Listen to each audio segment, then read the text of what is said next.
नमस्कार. महाराष्ट्रातील शेतकऱ्यांसाठी एक मोठी बातमी समोर आलेली आहे. राज्य सरकारने शेतकऱ्यांसाठी 2 लाख रुपयांपर्यंतची कर्जमाफी जाहीर केलेली आहे. पण या घोषणेनंतर शेतकऱ्यांमध्ये 2 प्रकारच्या प्रतिक्रिया दिसत आहेत. काही शेतकरी म्हणत आहेत की ही मदत मोठी आहे, तर काही शेतकरी म्हणत आहेत कर्जमाफी जाहीर झाली तरीही सर्वांना त्याचा फायदा मिळेलच असं नाही. मग नेमकं सत्य काय आहे आणि ही कर्जमाफी कोणाला मिळणार, कोणाला मिळणार नाही आणि महाराष्ट्रातील किती शेतकऱ्यांना याचा खरोखर फायदा होईल, तर सर्व पाहूया याच व्हिडिओमध्ये. ही कर्जमाफीची योजना नेमकी आहे तरी काय? राज्य सरकारने जाहीर केलेल्या या योजनेनुसार शेतकऱ्यांचे 2 लाख रुपयांपर्यंतचं पीक कर्ज माफ केलं जाऊ शकतं. याचा उद्देश असा आहे, कर्जाच्या ओझ्याखाली दबलेल्या शेतकऱ्यांना दिलासा मिळावा, शेती पुन्हा सुरू करण्यासाठी आर्थिक मदत मिळावी, बँकांचं थकीत कर्ज हे कमी व्हावं.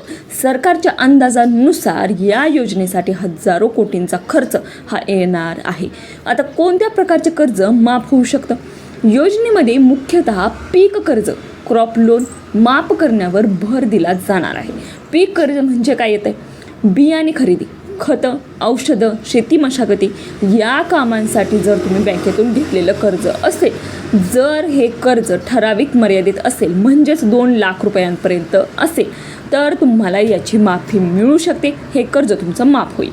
कोणत्या शेतकऱ्यांना याचा फायदा होऊ शकतो? तर पीक कर्ज घेतलेले शेतकरी. आता सांगितलं तसं सर्वात आधी फायदा होण्याची शक्यता या शेतकऱ्यांना जास्त आहे, ज्यांनी पीक कर्ज घेतलंय. पीक कर्जामध्ये येतं बियाणं, खतं, औषधं, मशागती यासाठी बँकेतून घेतलेलं कर्ज. महाराष्ट्रात बहुतांश शेतकरी जिल्हा सहकारी बँका, ग्रामीण बँका आणि राष्ट्रीयकृत बँका यांच्याकडून असे कर्ज घेतलं जातं. तर पुढे कोणता फायदा होईल आणखी शेतकऱ्यांना? तर थकीत कर्ज असलेल्या शेतकऱ्यांना देखील याचा फायदा होईल. कर्जमाफी सहसा थकीत कर्जावर लागू होते, म्हणजे ज्या शेतकऱ्यांचे कर्ज वेळेवर फेडले गेले नाही किंवा काही रक्कम बाकी आहे, अशांना दिलासा देण्यासाठी ही कर्जमाफी दिली जाते. तिसरं, ठराविक कालावधीत घेतलेले कर्ज त्या शेतकऱ्यांसाठी देखील याचा फायदा होईल. सरकार कर्जमाफी करताना एक कट ऑफ तारीख ठेवते. उदाहरणार्थ, एखाद्या वर्षापर्यंत घेतलेले कर्जच माफ होईल असं ठरवलं जातं. त्यामुळे त्या कालावधीत कर्ज घेतलेले शेतकरी त्यासाठी पात्र ठरतील. आता आणखी कोणत्या शेतकऱ्यांना फायदा मिळेल? तर सहकारी आणि राष्ट्रीयकृत बँकांचे कर्ज घेतलेल्या शेतकऱ्यांना.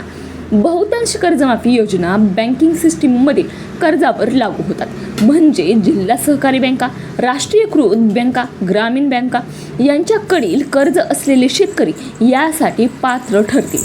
5वं, लहान आणि मध्यम शेतकरी. सरकारचे लक्ष प्रामुख्याने लहान आणि मध्यम शेतकऱ्यांवर असते, कारण यांच्याकडे जमीन ही कमी असते, उत्पन्न कमी असते, कर्ज फेडण्याची क्षमता देखील कमी राहते. म्हणूनच अशा शेतकऱ्यांना मदत करण्यासाठी ही कर्जमाफी दिली जाते. तर कोण वंचित राहू शकतं? इथे सर्वात मोठा प्रश्न निर्माण होतो, कारण काही शेतकरी या योजनेच्या बाहेर देखील राहू शकतात. कोणते? उदाहरणार्थ, खाजगी सावकाराकडून कर्ज घेतलेले शेतकरी, ज्यांच्याकडे पीक कर्ज नाही, ज्यांनी आधीच कर्ज फेडून टाकले, जे पात्रतेच्या अटी पूर्ण नसते असे शेतकरी, जे पात्रतेत बसत नाहीत, ज्यांनी ज्या अटी सरकारने ठेवल्या आहेत त्या अटींमध्ये जर ते शेतकरी बसत नसतील, तर ते यापासून वंचित नक्कीच राहू शकतात. तर शेतकऱ्यांनी काय करायचे? जर तुम्हाला कर्जमाफीचा फायदा घ्यायचा असेल, तर तुमचे कर्ज कोणत्या बँकेत आहेत ते तपासा, कर्जाची रक्कम आणि वर्ष तपासा, बँकेत जाऊन व्यवस्थितपणे याची माहिती घ्या. तर या व्हिडिओमध्ये पाहिलं की कोणत्या शेतकऱ्यांना याचा फायदा होऊ शकतो या कर्जमाफीचा, कोणत्या शेतकऱ्यांना नाही होऊ शकणार आणि शेतकऱ्यांना काय करायचं. तर हा व्हिडिओ आवडला असेल तर नक्की लाईक करा. चॅनलला नवीन योजनांची माहिती तुम्हाला याच चॅनलवरती पाहायला मिळेल. त्यासाठी योजना घरपोचला सबस्क्राईब नक्की करून ठेवा. कमेंटमध्ये नक्की सांगा व्हिडिओ कसा वाटला ते. धन्यवाद हा व्हिडिओ तुम्ही शेवटपर्यंत पाहिल्याबद्दल.